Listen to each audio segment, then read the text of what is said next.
Beach dream or budget nightmare? Galveston Island might be paradise, but it can also be a money pit and flip-flops. And the mainland? Quiet, peaceful, and secretly brilliant. You know where to look. But pick the wrong side of the bridge and you may regret it faster than a snowbird in July. I want you to watch to the end so you don't blow your budget or your sanity. One of these has million-dollar views, the other has million-dollar insurance premiums. Hey y'all, my name is Sheri Hensley and I'm a full-time Galveston County Realtor, part-time Mythbuster, and full-time vacation home matchmaker. If you're moving to the Texas coast and you want the truth, not just the brochure version, I've got you.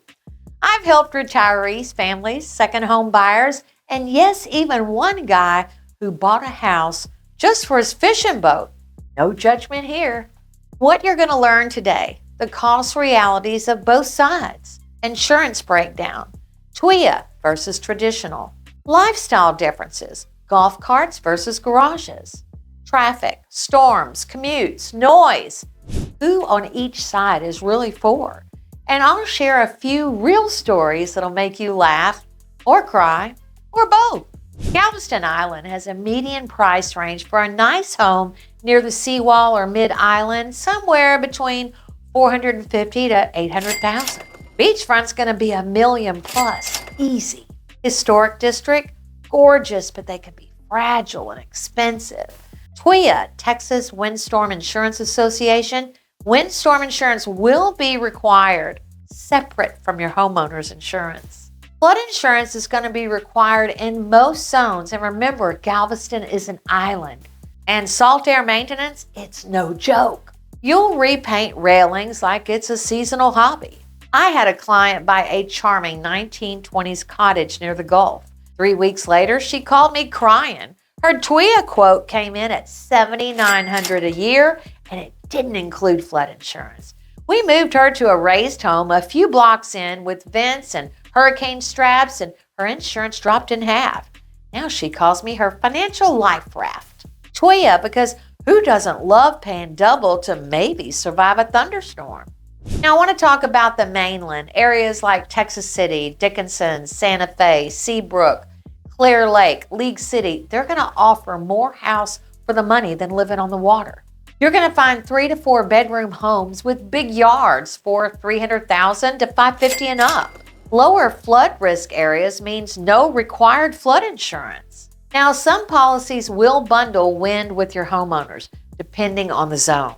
New builds have energy efficiency plus better roof ratings. And in some parts of the mainland, like Zone X, clients have bundled full insurance, homeowners plus wind for under $3,000 a year. That's less than just wind on many island properties. I had a client with a $700,000 island budget. We looked at beautiful homes, but the insurance was just wild. She pivoted it into a home in Lago Mar, same price, a third of the insurance, and a lazy river 2 blocks away. She said, Sharon, I gave up the Gulf, but I gained a pool, a pantry, and my sanity.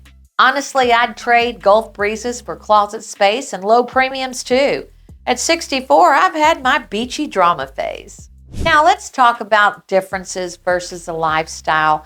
Galveston Island, some of my favorite things: seawall strolls, live music, art walks, sand between your toes. Golf carts are legal on the island and are heavily used. Some families don't even use a second car. Short-term rentals are everywhere. Now this can be a lot of fun or very frustrating. Tourist equals energy and revenue, but chaos. Grocery store lines during tourist season can rival Disney World. A retired teacher from Dallas bought a home steps away from the beach. Her first weekend, a Bachelorette party next door, complete with inflatable flamingos, fireworks, and a DJ. Now she just uses earplugs and waves politely. You can't complain about the noise if you bought next to the Margaritaville of neighborhoods. That's like moving next to a train and blaming the whistle. Now let's talk about being on the mainland.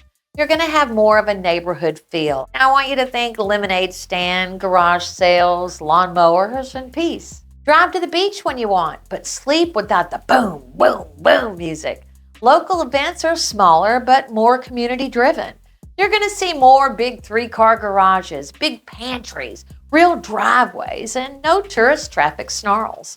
Or parade detours. A family from Katy moved to Dickinson. They're about 15 minutes from the beach. They've got chickens, a fire pit, and they know their neighbors. Their teenage son even joined the FFA.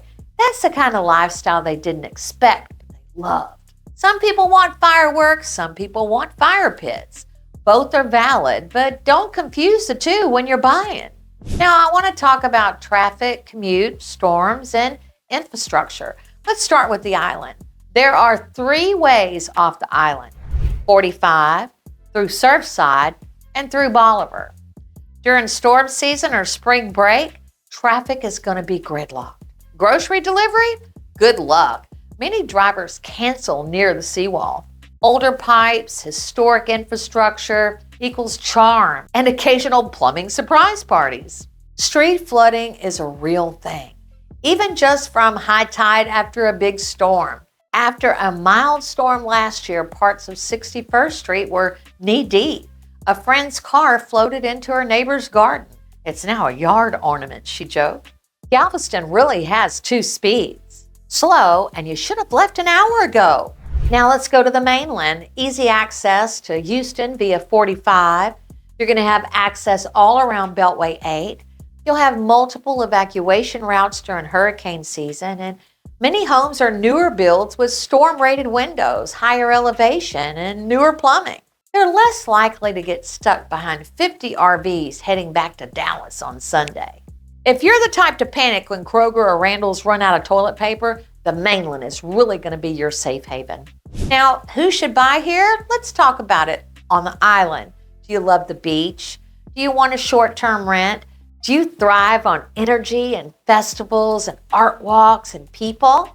The island's for you. But you'll trade calm for charm. Best for empty nesters, investors, vacation buyers. If you want to watch dolphins from your porch, you're going to love it. If you want to grow tomatoes in peace, maybe not. Now let's go to the mainland. It's best for year-round living, for kids, commuting, or budget-conscious buyers. You're going to see bigger lots, fewer tourists, and more peace. Short-term rental rules are going to be tighter, so that means fewer party houses. The island is flip-flops and fireworks, and the mainland is slippers and Sunday roast. Now, I want to talk about some of the things that might shock you. TWIA coverage can change annually. Surprise! Your flood zone can be remapped, meaning your rates can double. Island homes require more maintenance. I'm telling you, salt, rust, everything. Beachfront resale is slower than you think. Some island HOAs have rules about exterior colors, mailbox, curtains. You want to paint your home coral pink? You better check with the Historic Commission first or prepare a very strongly worded letter. Now, I want to hear from you. Would you rather live on the island or the mainland? Just drop a palm tree emoji or a house emoji in the comments. Let's see who's team beach and who's team back porch. But listen, whichever you choose, there are 7 shocking costs you need to know before you buy out there. I cover them in my next video, and trust me, no one talks about number 4, but it really could save you thousands. If this has helped you, hit that like button, subscribe, and share it with a friend who's house hunting near the beach. I'm here to help you find your dream home without stepping into a salty mess, because a bad real estate decision lasts longer than your beach tan.